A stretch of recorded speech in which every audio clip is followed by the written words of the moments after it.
Comment avez-vous entendu parler du concours SIPAN? Je l'ai appris par les réseaux sociaux, donc sur Facebook, et également par la newsletter à laquelle on est abonné donc par mail. Et donc, votre couvert figure parmi les plus performants en termes de piégeage d'azote. Et qu'est-ce que ça vous évoque? Que le couvert qui a été mis en place a donc prélevé l'azote qui était présent, donc il a bien fonctionné, il s'est bien développé. Donc c'est un couvert semé après un froment dont les pailles ont été enlevées.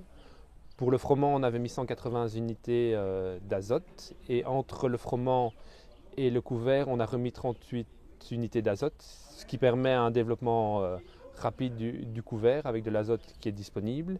Et grâce à ça, on pense qu'il sait plus facilement après faire son développement racinaire et ainsi prélever l'azote qui est présent dans le sol. Et est-ce que vous vous attendiez à ça Un comme petit résultat? peu parce qu'on connaissait déjà la valeur d'un APL fait un peu dans les mêmes conditions où la valeur était assez basse. Maintenant, c'est probablement expliqué par l'année aussi où les rendements ont donné des assez bons rendements, suivi d'une période fort sèche, donc il n'y a pas eu vraiment de minéralisation à ce moment-là. Donc c'est probablement ça enfin, les différents facteurs plus le couvert qui a bien prélevé qui expliquent des valeurs aussi faibles en azote. Et donc justement, le froment, est-ce que ça a été un peu votre secret pour réaliser un tel résultat? Mais on essaye, un des facteurs limitants, donc outre l'azote pour le développement du couvert, c'est l'eau. Donc on essaye quand même de travailler le moins possible les terres. Donc on fait généralement un déchômage le plus rapidement possible après la moisson. Puis on attend une semaine ou deux et dès que les conditions sont propices, et le plus tôt possible, on essaye de mettre en place donc notre couvert. Ici on a profité d'une bonne pluie de 20 mm. Et donc le jour après, on a directement semé notre couvert, ce qui a permis, grâce à l'humidité, un développement, une germination rapide du couvert. D'ailleurs, toutes les semences, enfin, toutes les variétés du couvert étaient présentes à la levée. Donc il y a ça. Donc l'apport également un peu d'azote pour justement, comme j'ai déjà précisé, développer le couvert dans un premier temps avant que le système racinaire descende plus profondément pour reprendre l'azote qui est présent dans le sol. Si dans ce cadre-ci, c'est de l'azote minéral. On n'a pas mis d'azote organique parce que la culture suivante, c'est un poids de conserverie. Et donc, normalement, sauf profil, on ne peut pas apporter de matière organique, fumier ou autre, avant un poids de conserve.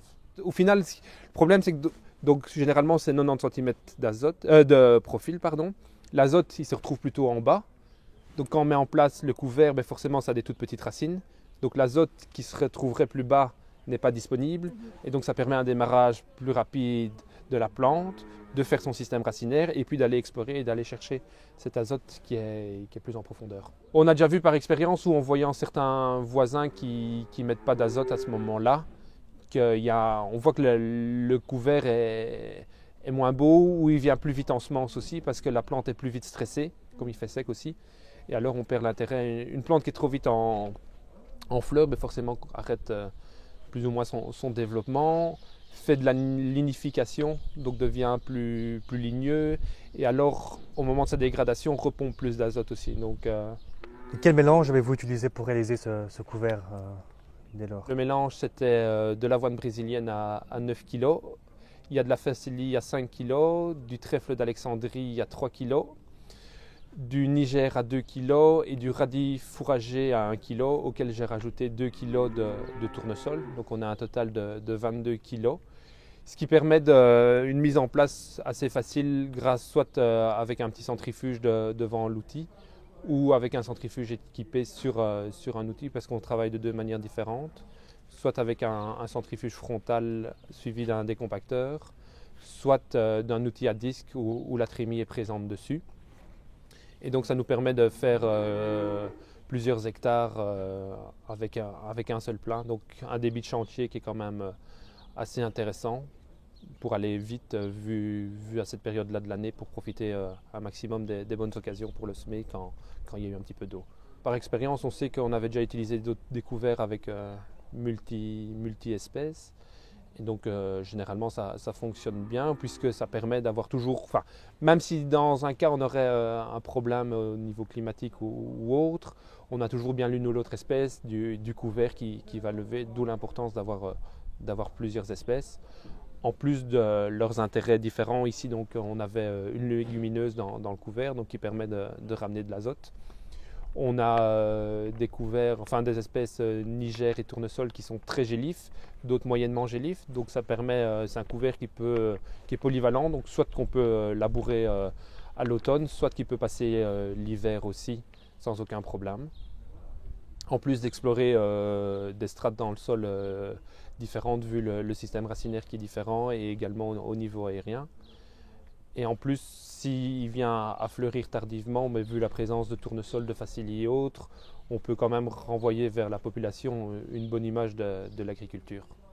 Ouais. Et ça vous tient à cœur, ça, l'image de Notre métier est quand même mis sur la sellette par malheureusement beaucoup de monde, donc essayer de mettre en place différentes choses qui justement ne nécessitent pas des grands moyens ou des coûts importants, on juge ça assez important, oui. Quand il y a moyen de le faire, il faut absolument le faire.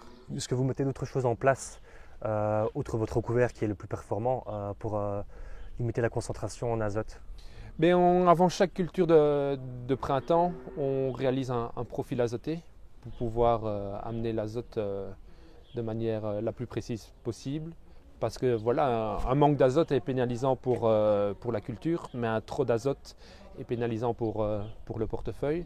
Donc à ce niveau-là, on essaye de respecter les préconisations. Et en céréales, généralement, on respecte la méthode du livre blanc, donc environ 180 à 190 unités d'azote en fonction du précédent. Justement, en parlant de conseils et de préconisations, est-ce que vous avez des conseils à apporter à d'autres agriculteurs qui voudraient réaliser un tel couvert? De bien choisir ces espèces en fonction du débouché qu'on veut obtenir. Est-ce qu'on veut faire de la production fourragère ou juste couvrir le sol? Est-ce qu'on veut que le couvert passe l'hiver ou pas? Donc ça, il y a des organismes aussi qui sont là pour aider l'agriculteur dans ses choix comme Protecto. Après, il faut accorder quand même de l'importance aux semis, espérer qu'il pleuve un peu quand même derrière pour une levée rapide du couvert. Et écoutez, merci beaucoup Monsieur Gélis et encore félicitations pour votre résultat et pour le concours. Merci à vous.